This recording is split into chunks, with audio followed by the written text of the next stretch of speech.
Excellent. My name is John Rentoul. Welcome to everybody here. I'm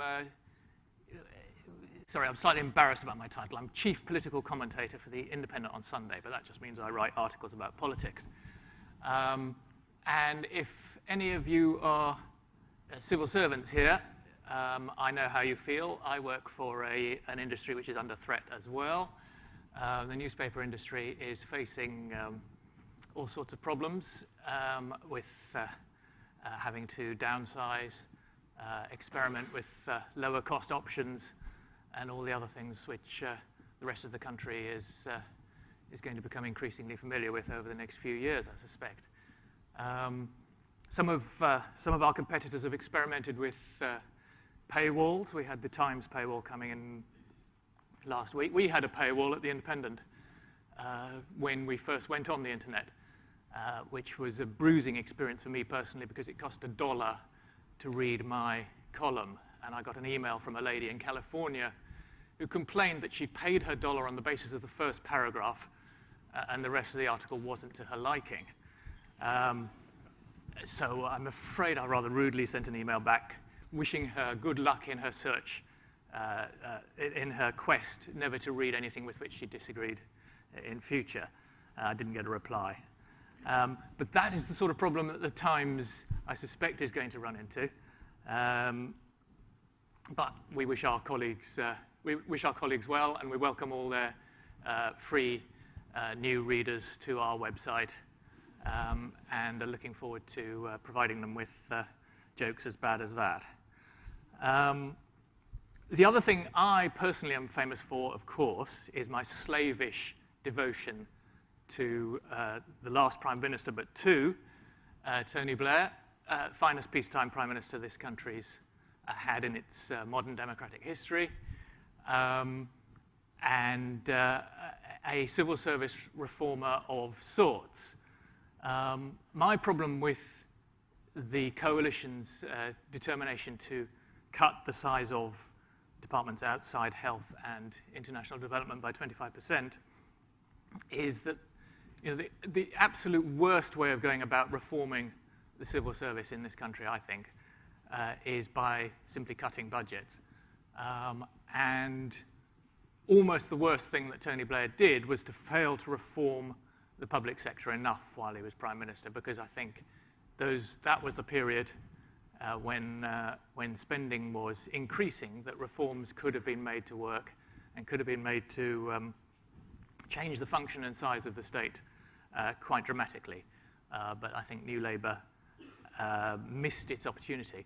It may be that you never actually can achieve change in the public sector without some big external shock, such as is about to be inflicted upon you and upon us all, in which case you will just have to see it all as an opportunity, not a problem. But that's what my fellow panelists are here to talk to you about. I mean, I think we're all very conscious of how sometimes people from the private sector can appear to be lecturing people from the public sector about how to achieve change. But it's certainly true that although Tony Blair has been mocked for saying that he bore scars on his back from trying to achieve change in the public sector, it is a very difficult thing to do. And so I'm hoping that our panelists today will shed some light on that for us. So I'm proud to introduce John Stokoe first, Vice President of National Government at BT, who is going to talk about leading transformation. And I hope he's going to keep it short so that we can all get time to ask questions afterwards. Take it away, John. Okay, ladies and gentlemen, good afternoon. I'm going to tell you a story. It's a story about change that was forced upon us by necessity. What we did, why we did it, and how we came out of it. As you'll all know, that BT is one of the world's leading providers of communications, solutions and services. We have four businesses. We have BT Global Services, where I work, Openreach, which you're all familiar with, the vans, BT Retail, and BT Wholesale. And we're in more than 170 countries around the world. So it's a big enterprise by any standards. We were highly successful. We transformed from a UK fixed line business, having previously been a nationally owned company. And that transformation went well over the years, some 20 years ago. In March 2008, we were showing profits of 2.56 billion, revenues of 20 billion, the result of 24 consecutive quarters of quarter-on-quarter growth. And BT Global Services was regarded as a growth engine for that enterprise. We thought we had the right strategy and the right people in the right places doing the right things. Things were looking good. But then 18 months ago, the financial crisis struck, and it struck hard. And BT, as a company, really started to struggle. And we face the same challenges as many other large and complex organizations. And dare I say it, you are a part of a large and complex organization. We occasionally, or more often than not, spent money where we shouldn't be spending money. To keep things moving, we spent money getting around obstacles rather than trying to fix them. So we put in place temporary fixes only. And we spent more and more money trying to give customers the service they deserved, but without always checking there was a business case to do so. It was the right thing to do. So we were taking decisions really based on pretty flimsy information. We had to turn around very quickly or go under. So we took very swift and decisive action to turn around. Across the group as a whole, the workforce was cut by around 35,000 people over 18 months. 14,000 employees left the company voluntarily because BT doesn't have a redundancy policy. We don't make people redundant. They left voluntarily to find other work. A number of contract staff in the company was reduced by 21,000, and the 5,000 who wanted to stay were found other jobs elsewhere in BT, retrained and moved on. We took 10% of our cost out of the business, about £1.7 billion. We didn't harm the business or its customers. It just showed that we were actually spending things in the wrong place, doing the wrong things. We reduced our energy bill by a sustainable £17 million per annum, and we maintain that to this day. We put a focus on reliability and getting things right first time. Made a huge impact, not just on the company, on customers, but on our company's bottom line. And we saved about £250 million by really focusing on getting our services right, rather than spending money on putting them right, as we used to do in the past. And in Openreach alone, the number of engineering visits fell by 1 million over the 18-month period. Now, BT Global Services, where I am, which provides much of the services to large corporate clients and to government, was in particular trouble. In 2008, year end, which was in March, our revenues were some 7,889 million, 8% more than the year before, so we were doing well. The growth had been very strong outside the UK, and we'd acquired 7 businesses during that period in Europe, the Americas, and Asia. And we won 627 new contracts, which increased our non-UK revenues by 21%. However, a combination of high costs, the slow delivery of cost reduction initiatives, and the worsening economic conditions took its toll, and profitability went through the floor. We had to take action and take it fast. Costs needed to be cut, but without reducing the quality of services. Customer satisfaction couldn't be put at risk. We accelerated our existing cost-cutting programs. We put tight controls on discretionary spend, and root and branch reviews of our operating expenses were carried out very quickly. Every aspect of the business we had, we examined to take cost out of it. And that's not just by moving people, it's actually looking at what you do and how you do it, and the process you have to do that. We've made some major changes in the senior management team, and we had to do that to send a clear signal to the organisation that big changes were on the way. Having done that, we then worked forward in 5 stages. Those 5 stages are still ongoing, because once you start change, you never end it, and change is there to improve efficiency all the way through. So we looked at 5 stages. Our first action was bring costs under tight central control and put in a model for ongoing transformation. We imposed discipline.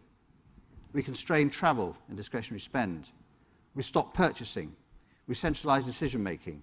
We introduced new business rules and froze recruitment. We cut our supply chain. We had over 400 suppliers in the BT supply chain at one time. We cut that down to 41. by centralizing vendor management and using preferred suppliers in the supply of our products and services. We stopped all capital expenditure and reviewed those that were necessary to make sure that we were spending the money in the right place and doing the right things. We drove tactical efficiency and engaged everyone in that debate.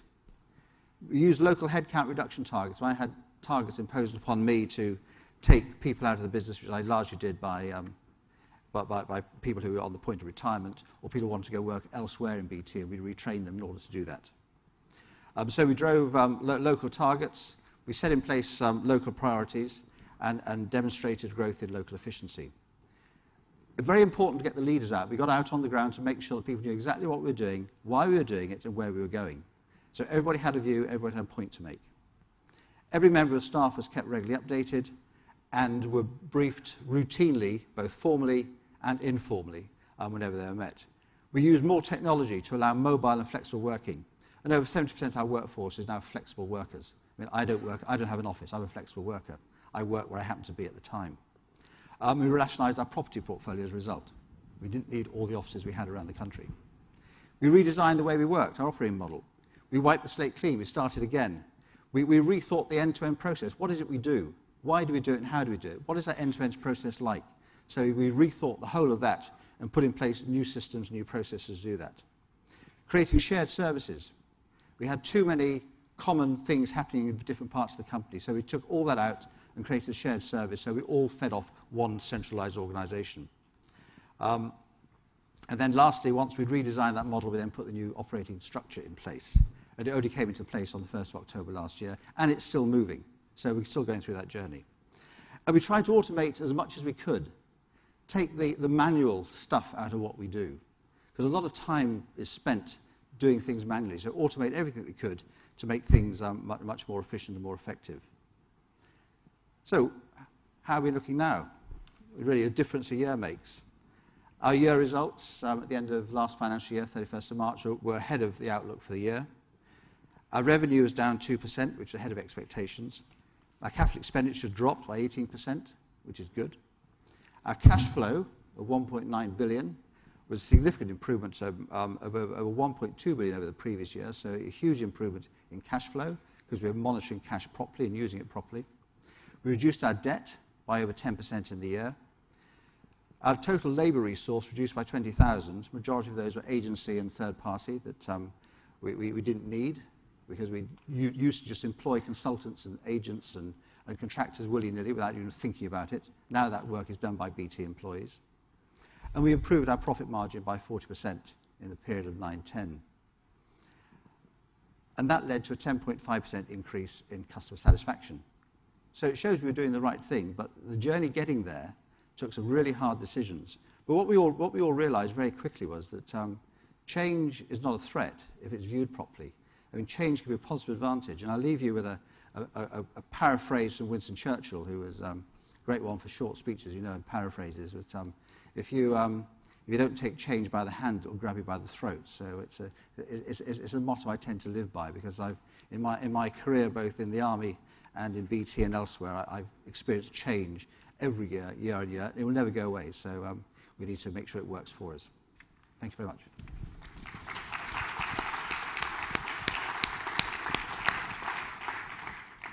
Thank you very much, John. That was a very short and excellent summary of a big change issue in a very large organisation, which must have some lessons for other people. Let me introduce our next speaker is Steve Turpey, Commercial Programme Director of Aviva. When he arrived, I'm afraid I said, Aviva, isn't that the company that used to be Norwich Union? Apparently I'm not supposed to say that, Steve, but I do apologise. But it is... As long as you're insured by us, It is the company that used to be Norwich Union, and I am insured with Norwich Union. With Aviva. Steve is going to talk about Aviva's transformation. I'm not sure if he means the transformation from Norwich Union or since then, but take it away, Steve. Hi, afternoon, everybody. I'm going to be talking to you about a specific, I guess, a case study, something which we did during last year, and as well as my day job at Aviva, I'm also a non-exec director for an acute hospital trust. So, you know, along with many of you here, I'm kind of watching to see what's going to happen, particularly in the NHS, in terms of what that means for the hospital that I support. A little bit more about me. I'll just expand a little bit on what John's already said. I'm Commercial Programme Director for Aviva, and what that means is I look after a number of different programs, and the largest of which is our relationship with Hewlett-Packard, who look after all of our data center operations. This is all the IT infrastructure that we need to run our business for our UK business. I'm an accountant by trade. I'm not an IT person, and my background is in commercial contracts and running large-scale operations for mainly over the last 5 years for Aviva. A little bit about Aviva. As John so eloquently said, we did rebrand last year, and were previously in the UK Norwich Union. Interestingly, the feedback we get now is we're in the top 10 recognised brands in the UK, and so I'm really pleased, John, that you're insured by us.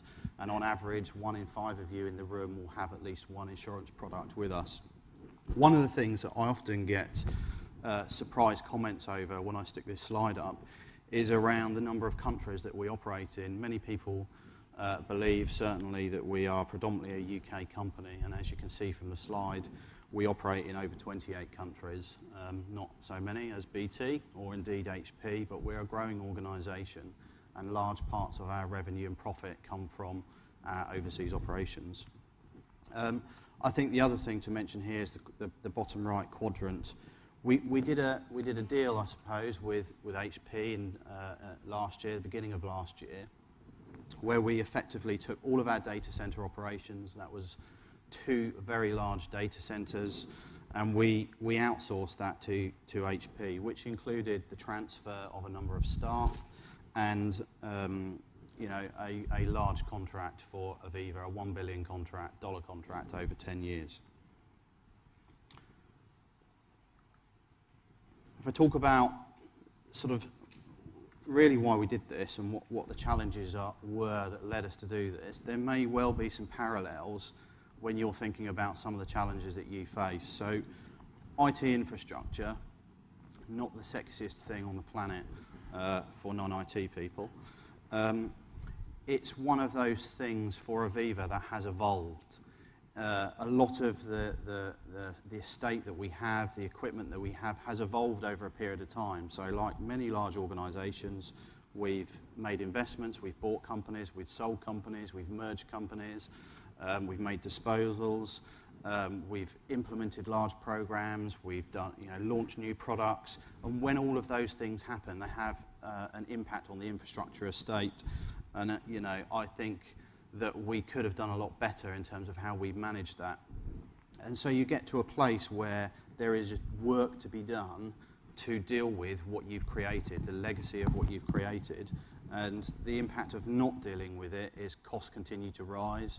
And, again, like you, Aviva is acutely aware of the need to cut costs. We're in a very, very competitive marketplace with the things that have happened in the financial services sector over the last 18 months now.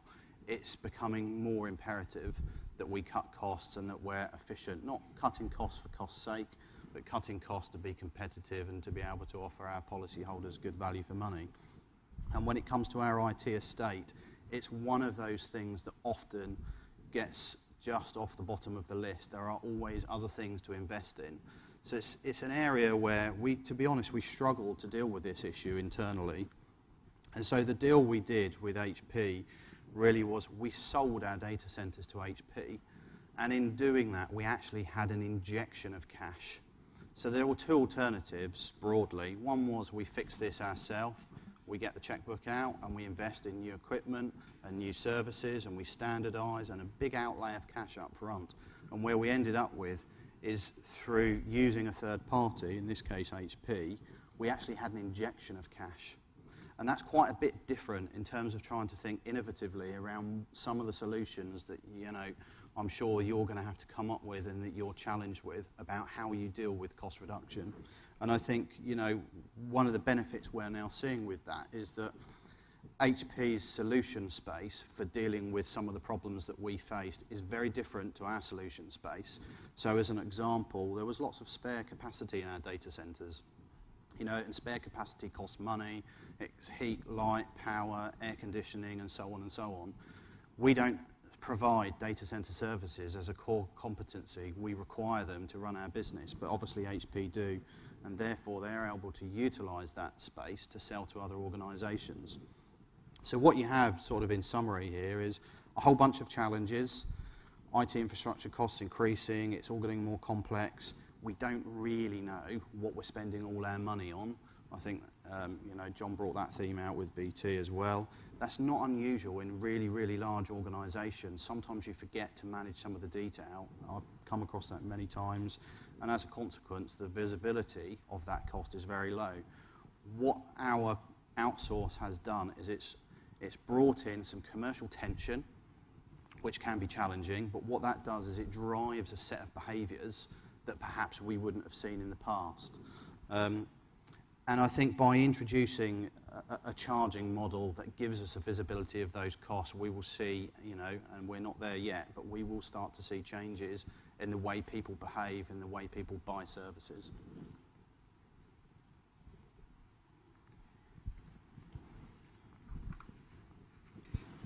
Some of the considerations, certainly looking back, and also at the time, I wasn't involved in doing the deal. I'm now responsible for managing the outcomes.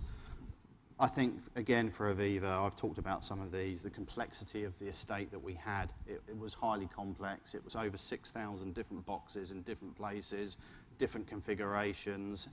And again, not being an IT person, this probably feels even more complicated to me, but my IT colleagues tell me this is complicated. The financial structure of the deal, I think for us that was absolutely fundamental for this to be a success.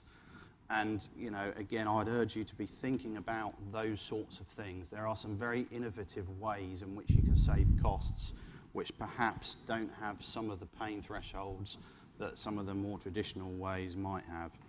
And I think then, you know, once you decide that you want to go down an outsource route, it's really important to understand what works for both parties. And I gave an example, which is data center space. That data center space is actually very valuable for HP.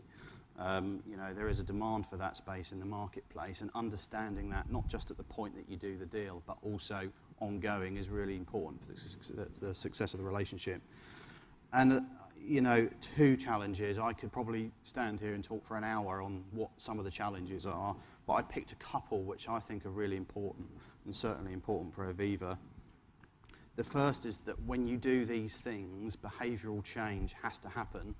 You can't build something and hope everyone is going to behave in a completely different way. So the amount of change management that you have to put in place is at least as big as any technical things that you need to do. Certainly that's our experience. And I, you know, based on things I've done in the past, I would say that's true for most change programs. And I'm sure you've all got lots of experience of that. And then I think the degree of collaboration is required is not to be underestimated. So when you're doing really, really complicated things, you know, what you often hear people say is, we've done a deal with a partner, but then you don't see the behaviours that actually demonstrate that you're acting in partnership. So it's often, you know, I've seen so many deals go wrong where things have been outsourced and stuff just gets chucked over the fence. That will not work, particularly in complicated things. There are perhaps commoditized services that could work like that, but certainly this wouldn't be one of them. So I think for us, when we're looking back, the amount of effort we need to go to work with HP to make sure that we deliver the benefits is huge. Thank you very much.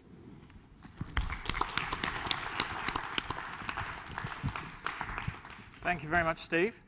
As you talked about HP, by complete coincidence, I have here Craig Wilson, Vice President, Managing Director of HP Enterprise Service UK, who is going to Thanks, John. tell us some more about it. Thanks, John. Can I just start by asking the audience a couple of questions? First of all, could you just put your hands up if you work in the public sector? I expect that's all of you, pretty much. And could you put your hands up again if you expect your budget next year to go up well, that's also pretty predictable. And when you're facing changes like that, I always think it's best to know that there are other people around you that are facing the same kinds of challenges. And the idea that we had for this session was just to share with you that lots of companies in the commercial world face the kind of challenges every day that the public sector faces. Now, I suspect if I'd asked you the same question last year, you'd probably get a similar response. In other words, public agencies do a damn good job by any standards of managing costs, in my view, and I've spent most of my working career around public sector clients. So what we're really talking about here is the order of change and the pace of change. If commercial organisations don't respond to those kinds of challenges, they die, and that generates can generate a fear. But it also means that for the very best of them, they rise to that challenge and they become stronger companies as a result. And Aviva's testament to that, one of the largest insurers in the world. So what was HP's challenge? Because today HP is the world's largest IT company. You might be sat there thinking, well, what on earth can you share with us about these kinds of challenges? But the picture 5 years ago was very, very different when Mark Hurd, our current CEO, arrived at HP. We had lots and lots of challenges in our business. And there may be an analogy here to what public sector in the UK is facing, because Mark probably had a very, very long list of things that he needed to fix in our business. But the place he started was in, if you like, the back office, right down in the boiler room, looking at the costs we spend just running our own business. And although this is an IT story I'm about to share with you, it's really a story about leadership. And I'll invite you at the end to just ask whether this is something that translates into your experience in the public sector. So if you could have the first slide. So what was our challenge? Have we got another slide to come up? Here we are. So the challenge I'm going to highlight is the fact that when Mark arrived 5 years or so ago, our own IT costs, what we spend keeping our own IT going, was, frankly, it was out of control.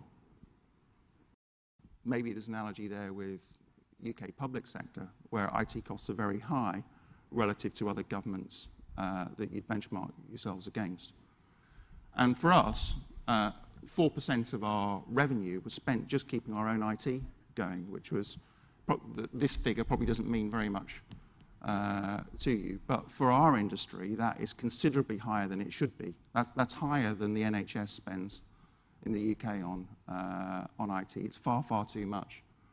And of all of the things that Mark could have chosen to work on, this is where he started, because he knew he had to fix those fundamentals before we could start spending the money saved on the things that would really help our business to grow. The way Mark himself puts it is he said, you can't imagine Bill Hewlett and Dave Packard in the garage in the early 50s talking to each other, and Bill saying to Dave, you know, one day we could be so successful as a company that we'd be spending more on our own IT than we do on sales. That's what you couldn't imagine. You couldn't imagine that. Our ambition was not to grow the amount of money we were spending on IT. So what did Mark choose to do? The first thing he did was he told everyone in the company that getting this under control was the very first problem he was going to tackle. And I know that the current government has made lots of announcements and promises, but funnily enough, for many of us, one of the things which is remarkably high on the priority list, because it's a big savings target, is what this government spends on IT. So there is a connection. There is a connection there. So he said, "This is a big issue. I'm going to get it fixed." And he found somebody that he knew had the experience and leadership quality to fix that problem. That was a guy called Randy Mott. If you could have the next slide. So what did Randy say when he arrived? Well, you can see the quote, "Too many directions, not enough connections." I won't dwell on all of these bubbles, but suffice to say, things were quite seriously out of control. Over 6,000 different applications to run our business around the world and growing. there was there were too many data centers. Again, you've heard government talk about that. We had over 85 data centers just to run our own business over 20 in over 20 different countries. I could go on, but you get the picture. This was seriously out of control and getting worse. So what did they do? If you could move on to the next slide. I won't dwell on the details of this program because, in a sense, the details of the program itself aren't the important thing. The important thing here was the act of leadership from the guy at the very top. He then went and found somebody with the experience to fix the problem. And I have to say, in a fairly brutal and determined way, we then set about fixing this, this problem. And the results speak for themselves. So today, we run the whole of HP around the world on a fraction of the applications that Randy inherited when he took over the role. Instead of over 85 data centers around the world to run our business, we now run the entire business on 3 pairs of data centers around the world. And I think this is probably the most important piece down here. When Randy and Mark arrived, most of what we spend on IT was not spent by the central IT department. It was spent by the individual parts of our business. No wonder it was out of control. And I think in your own agencies, let alone across the whole of government, you probably relate to that because I know in a lot of agencies that we see and work with, quite often the IT spend and other spend, I'm just using IT as an example here, is running out of control because individual parts of the organization are able to go and make their own spending decisions.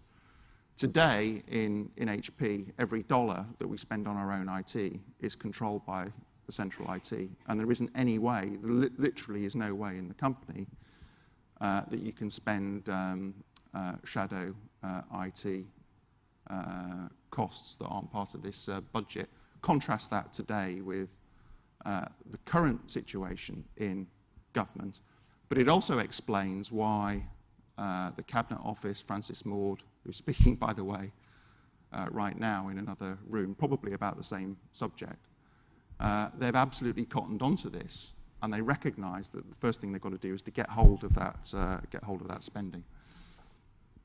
If I could just move on to the next slide. So this is my final slide. So what does it really boil down to? So first of all, the change has got to be led from the very top. You heard John talk a bit about this. The people at the very top of the organisation have to understand why this stuff, which for John's readers, John Rentoul's readers, is not really that interesting stuff. Most voters don't care how many data centres government has. But they just want to know that the money is being spent wisely. That's, as a taxpayer, what I want to know. So you want that change led right at the top. You have to keep the accountants happy. It has to make sense as an investment. So all of the sums have to add up. And then you have to have somebody with the leadership qualities to drive the change through. And you heard John Stokoe talk a little bit about that in the BT context. So those are the thoughts I'd leave you with. And I'll leave you to decide whether that is something that translates into the public sector world and whether it's something that you could imagine this government driving through over the next few years. Thanks very much. Okay. Thank you very much, Craig. Now, does anybody want to ask any questions? Who's got, who wants to take some advice from the panelists about how to cut 40% from your budgets? Gentleman in the middle there. You mentioned cutting down on contracted and agency staff as a way of bearing down on costs, which is obviously very poignant to the public sector. I just wondered if there was a risk then of losing the control you had in the future to cut down on salary costs and staff costs in the same way. If you've got a policy of minimising redundancies, then you don't have that kind of flexible pool of workforce that you can cut immediately in such an efficient way. Well, clearly you do mortgage yourself to that extent that you've taken one option away from your organisation. But we didn't cut all contracted staff out. We just took those out where we really thought that the work either didn't need to be done because it was being done for spurious reasons because of the early sort of failure to control spend, or it can be done in a different way by existing employees. Clearly, if there's another round of examination of how we can take costs out of the business, we then start to look at, again, at how we manage the business end to end. And rather than focusing on people, because it's very easy to say, oh, we'll focus on people, get people out. That's a very easy way to take costs out of a business. But you can damage yourself by doing so. And it's far better, I think, to look at why you're there to do that activity, what it is you're going to try and do, and then manage it through a process route.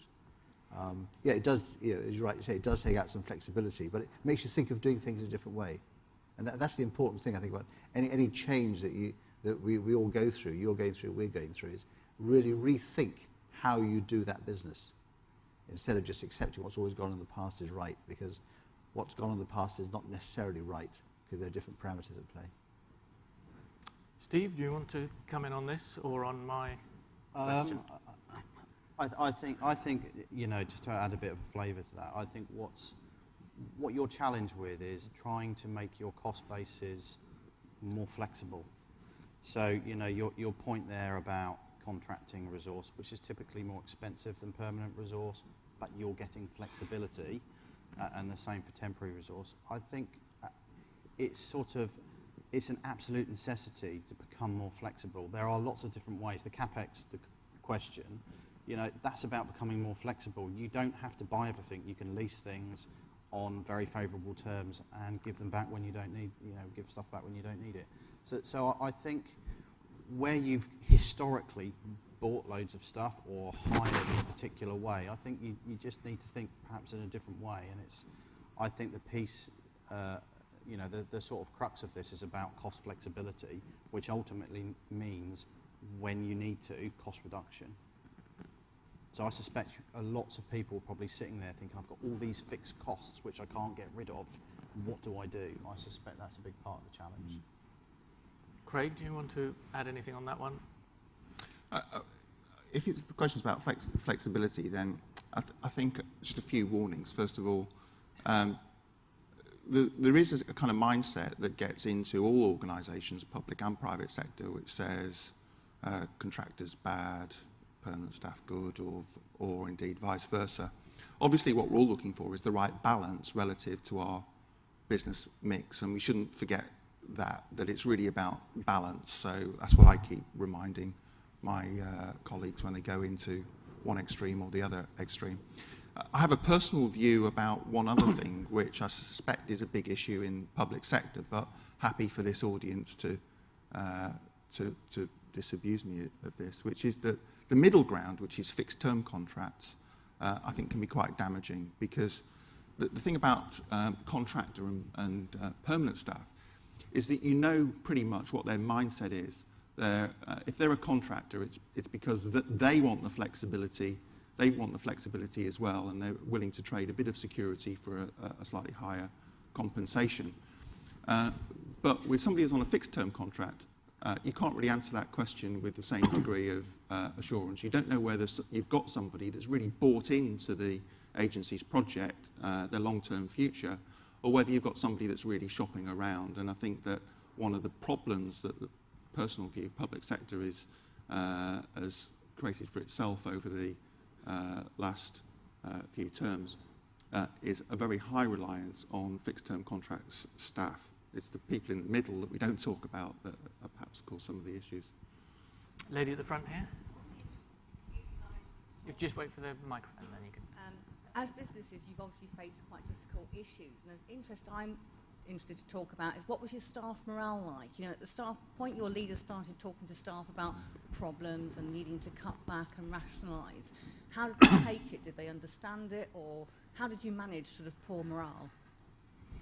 John, do you want to start? If I could start on that, clearly the impact of impending cuts can have a very damaging effect on morale, and one of the in my experience, one of the best ways of making sure morale stays at an acceptable level, it won't be high, of course it won't, because of the things people are going through, but at an acceptable level so the work carries on being done the right way, is actually by getting people involved, by keeping them informed, by telling them what's happening, and also by giving them additional skills so they can meet some of the challenges that are going to come their way.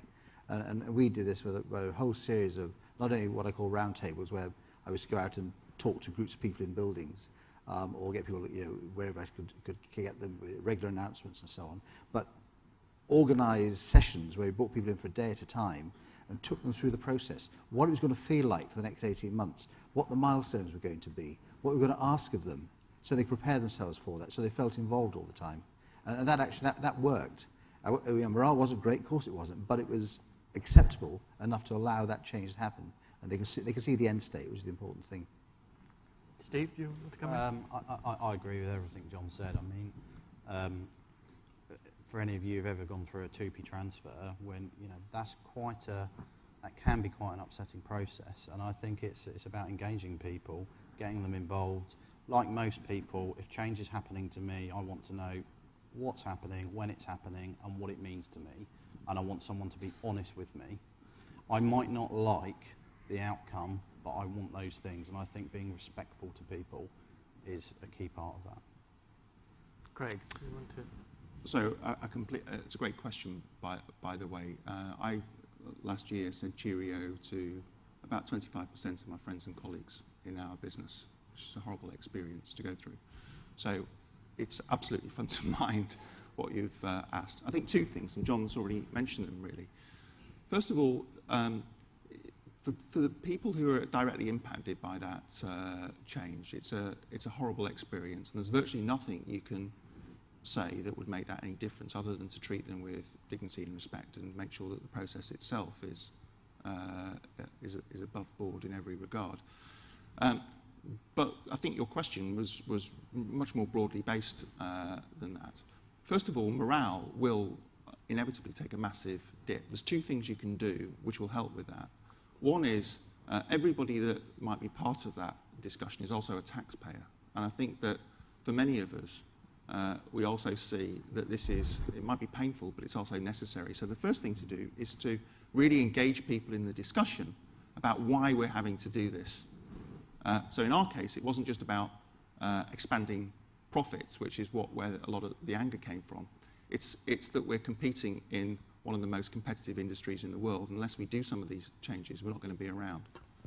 And explaining all of that carefully to them. And the other thing, again, John mentioned this, was take the time and trouble and have the courage to do it personally.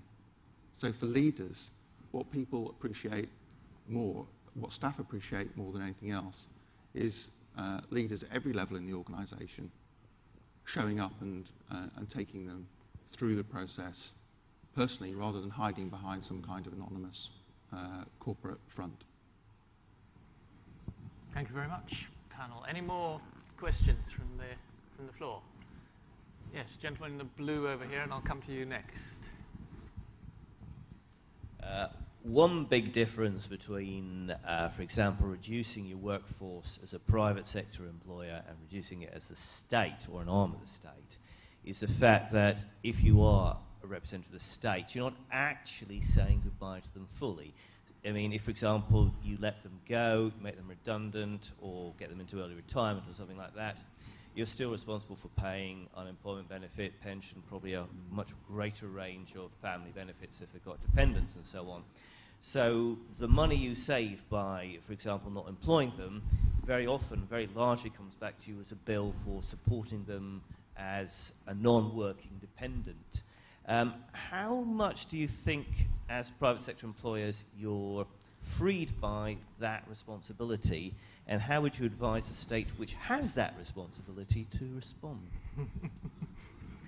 There may be an element of politics in that question, but John, I'm sure you can handle it. Yes, interesting question, because I think we're all cognizant of the fact that when people are made redundant and leave their workplace, the payment of that person continues one form or another, as you rightly said, by the state. But there comes a point where you really have to look very hard at what people are being employed to do, and where that money that is developed by the state is being spent. As I said earlier on, I don't think that the first answer to cutting costs, the first answer is not to get rid of people. The first answer is to look at the process those people are engaged in, and is that end-to-end process right? And unless you do that, then you actually will damage yourself by taking people out unnecessarily in the achievement of some spurious headcount target. And that's what, if I could just expand that a moment to go to your question, because I think it's really quite important here. We originally had it in the BT leveled against us separate headcount targets of people to take out of our particular business and put into our transition centre. We very quickly realised that by doing it in that siloed, piecemeal approach, you actually risk damaging the whole enterprise.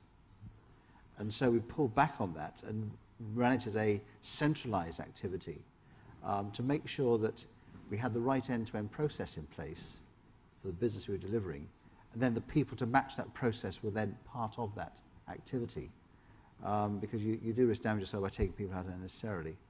And you're right, the state will end up paying costs, but the state's got to decide where it's going to spend its money.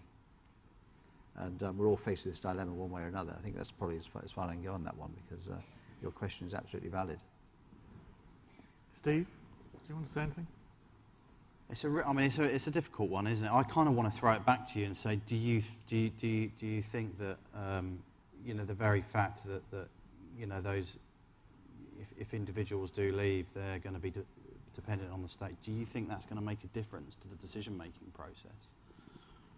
I don't know. I don't work in the public sector. I would be surprised if it makes a massive difference. Clearly, the goal would be, where people leave, is to find them other jobs. That's got to be the goal. We don't want to be making loads and loads of people redundant. We need to grow the economy, and I think the public sector have got a huge part to play in that. Probably what I would say. Craig, do you want to? Well, it's not for me to say whether it's right or wrong. Ultimately, it's a political choice, and if we don't like that choice, in 5 years' time, we will have an option to, or maybe sooner, depending on. No, it's 5 years. 5 years. It's set in stone. 5 years is 5 years. 5 years. We'll see. Well, we should ask John that question at the end, maybe. But I think there are two important points. One is you have to also accept, just as I accept the premise of the question, you have to also accept that there are parts of the economic equation which government releases itself from. And a good example is public sector pensions. When I'm making my calculation,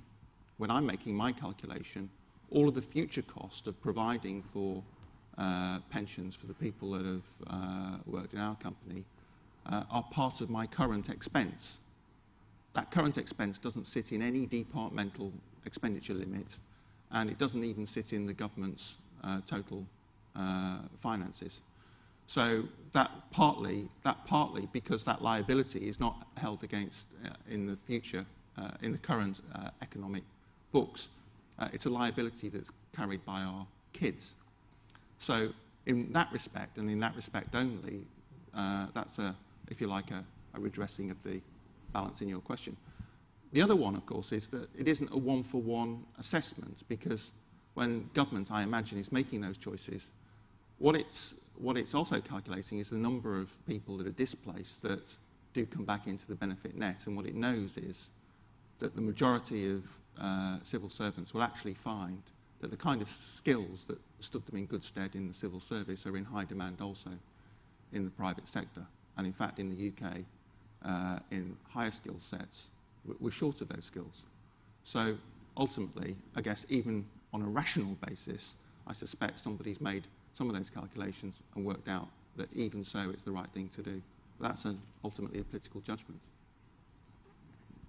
So we've got a question over there, halfway up. Thank you. Good session. Thanks, gentlemen.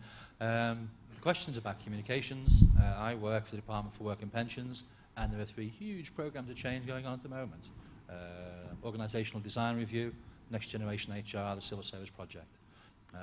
So sort of geared up and sort of enthused by the notion that I'll stand with my staff and be bold and be honest and discuss what's going on. It irritates me intensely that there are 3 significant programs of change going on, lots of different things affecting different people in different places all at the same time, and there are no joined up messages. If I happen to bump into Francis Moore as I stumble out of this auditorium, what's one amazing top tip I could give him from the panel in terms of improving our communications in DWP? It's a great question. That's a great question. That is a great question. Very good question. Sorry, John, do you want to start? improving across 3 separate programs in DWP. You've got to try and link them. You've got to try and link them in terms of what you're trying to do. You've got to have one central message which covers the whole ambit of where DWP is taking itself with these 3 programs. What is it going to look like when those programs are achieved? What is it going to feel like to the people who are involved and working in DWP as a result? Which goes back to my earlier point. If you're going to do something, you've got to run it as a centralised activity, because piecemeal work tends to create morale problems and creates difficulties in execution.